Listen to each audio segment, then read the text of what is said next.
dia, boa tarde, boa noite, boa madrugada. Toda hora é hora de estudar. Vamos estudar hoje uma matéria que nós já vimos e, por sinal, vimos em 3 blocos. Hoje nós vamos fazer a revisão desses 3 gêneros aqui que são extremamente parecidos, mas possuem as suas diferenças. Quais são eles? A fábula, o apólogo e a parábola. Veja só, qual a diferença e a igualdade? São textos curtos, costumam ter moral da história. Veja só, a fábula é um texto metafórico. O que é um texto metafórico? Metafórico lembra metáfora. Quando você pensa em metáfora, você pensa em figura de linguagem, que é uma comparação sem os conectivos comparativos. Por que eu estou falando isso? Porque a metáfora não tem... Lembra que eu sempre utilizo o mesmo exemplo da cena lábios de mel. Ela tem lábios adocicados, como mel. Fica subentendido isto porque ali existe uma comparação.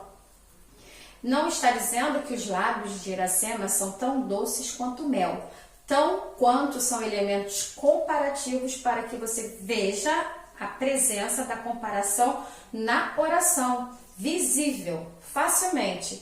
Agora, quando você... E existe o nome da figura de linguagem chamada comparação, tá? Agora, quando nós estamos falando de metáfora, é porque essa figura de linguagem ela não está presente, certo?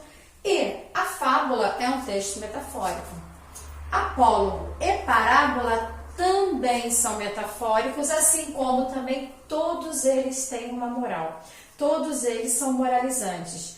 Os 3 tipos são textos curtos. Nós vimos isso em aulas separadas, lembra? Aí vou ainda nas igualdades. Outra igualdade que ele tem é a narrativa, que é curta, da estrutura linear, que tem início, meio e fim, que você tem a introdução com a apresentação, que você terá a descrição para que você possa entender o enredo daquela história, que você tem no seu desenvolvimento conflito, porque em todo o seu desenvolvimento narrativo, certo? Tem o quê? Tem o conflito, que tem o clímax é o que prepara para o desfecho, que é o final de toda e qualquer história. Narrativa, estou chamando a atenção, nós estamos estudando narração direto, certo? Então veja só, os 3 textos têm narrativas curtas, a estrutura é simples, que ela é linear, não tem diferença alguma, certo?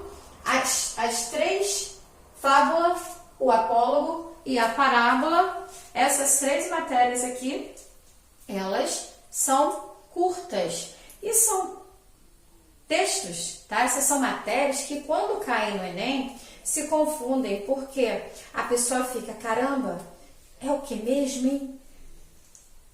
Por quê? São curtas. Já eu estudei que o apólogo, o que é o apólogo? A parábola a galera lembra mais, né? Por causa da brincadeira, né? Que existe, dos trocadilhos, né?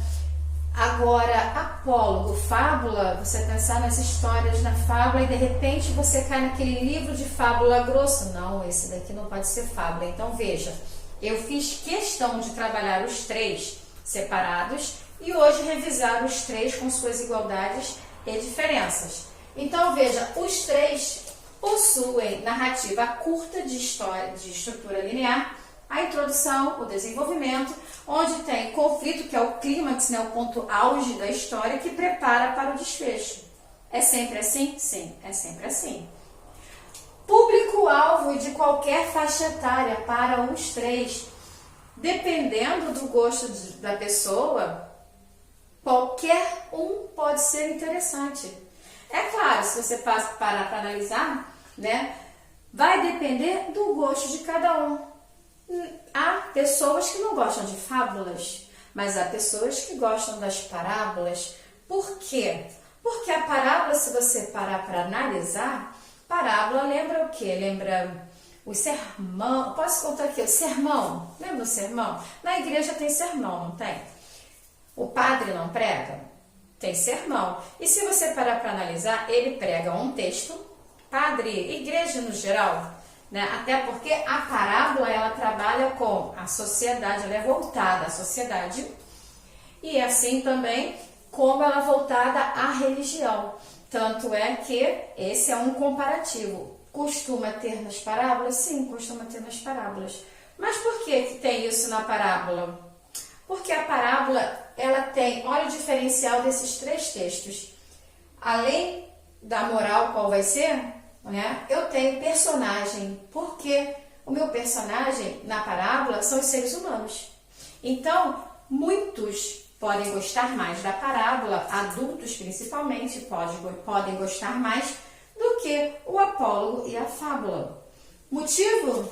Porque aqui você vai ter que trabalhar no mundo da fantasia, o mundo imaginativo. Veja, como eu coloquei, a parábola, eu tenho o personagem e o ser humano. No apólogo, eu tenho personagens, seres inanimados com comportamentos dos seres humanos, semelhantes aos seres humanos. Aqui, no apólogo, são os animais. Na fábula, não são os animais, são os seres inanimados. Apólogo, seres inanimados, certo? Agora, na fábula, são os animais. Então, veja, este é um diferencial. Quando você for fazer uma prova onde haja interpretação textual, no Enem costuma cair e muitos se perdem porque não sabem quais são as igualdades e as diferenças. Mas tem lá para você letra A, letra B, letra C e vai ter uma parábola, vai ter o apólogo, vai ter a fábula e caberá você conseguir interpretar de acordo com aquilo que você tem de conhecimento já adquirido. Pois bem, olha que facilidade, já estou colocando para vocês, além de ter feito separadamente, nessa única aula, tem aqui fábula, personagem, animais. Apólogo, personagens, seres inanimados. Parábola, personagem, seres humanos. Este é um diferencial de todos. É um diferencial de todos. Por que que eu não falei 1, 2? Não foi erro de português não, tá? Foi proposital. Foi porque eu tenho esse como um diferencial. No entanto, que eu não falei ainda, quando eu me refiro lá em cima no texto, eu falei do texto metafórico, não foi? Aí imediatamente eu fui para as igualdades e parei na desigualdade mais visível, uma vez que você identifique fábula com os animais, apólogo com os seres inanimados e a parábola com os seres humanos, você já tem mais de 70% da questão conquistada. Agora é só você verificar o que está ali sendo solicitado, que você não errará de jeito nenhum. Como é que é mesmo? Fábula, animais, que têm comportamentos semelhantes aos seres humanos, certo? Apólogo, quem é? Os seres inanimados, os objetos, o que você imaginar, ok? E parábola? A parábola são os seres humanos, correto? Todos têm metáfora, texto metafórico. No entanto, há uma outra diferença. Qual? A moral da história. Por quê? Eu tenho uma que é explícita e eu tenho dois textos que aparecem de forma implícita. Quando você vê a fábula, a moral da história da fábula ela é explícita, ela é visível, não é para você tentar identificar. Ela está ali na sua frente, estampada. Isto quando, ao término da história, ela não está lá embaixo escrita, certo? Esse é um ponto. Porém, eu aqui tenho em ambos os textos, né? Apólogo e parábola, eu tenho igualdade. Eu tenho a igualdade com relação à moral, que ela é implícita.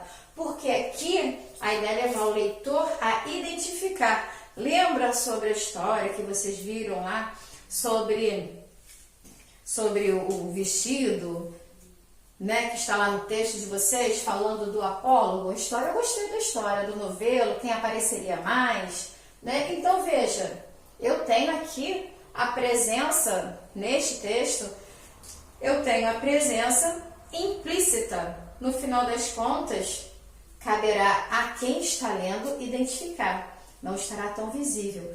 O mesmo acontece, só que, não se esqueça, a moral da história implícita é porque está sempre voltada, em sua maioria, 99%, vamos dizer assim, em sua maioria a religião, a fatos vividos pelos adultos, né, na sociedade também. Então veja, aqui você vai pegar o ser humano na sociedade e em alguns momentos podem trabalhar com a parte da religião, correto? Aqui você não trabalha com religiosidade nenhuma, nem com o ser humano. Aqui você trabalha com os objetos, os seres inanimados. E aqui você trabalha com os animais tendo vida. Muito difícil essa matéria. Gente, olha só, quando vocês estiverem fazendo prova, isso aqui é para ser gabaritado. Porque foi trabalhado individualmente e hoje eu estou, depois de trabalhar individualmente cada um, vocês escreveram cada tipo. Agora vocês têm os 3 ao mesmo tempo com um quadro onde eu apresentei para vocês as diferenças e igualdades. Não se esqueçam de manter os seus cadernos em dia, tá? Com os quadros todos, tá bom? Galera, essa foi a aula de hoje. Estudem, não pode parar de estudar. Sei que não é fácil, que dá vontade de parar, mas a gente não pode parar, sabe por quê? O ensino não pode parar e, além do ensino não poder parar, a nossa mente, quanto mais tivermos em conhecimento adquirido, mais estaremos evoluindo, até porque isso é algo que ninguém pode tirar de nós, o conhecimento, certo? E vamos estudar, vai chegar a semana de prova. Espero que vocês tenham gostado da diferença da matéria, que eu coloquei, igualdades e diferenças. Resumi, para ficar legal para vocês. E quando eu quiser fazer um trabalho para vocês aqui, uma questão, vocês vão montar os 3 assim, ó, brincando. Saudade de vocês. Até a próxima.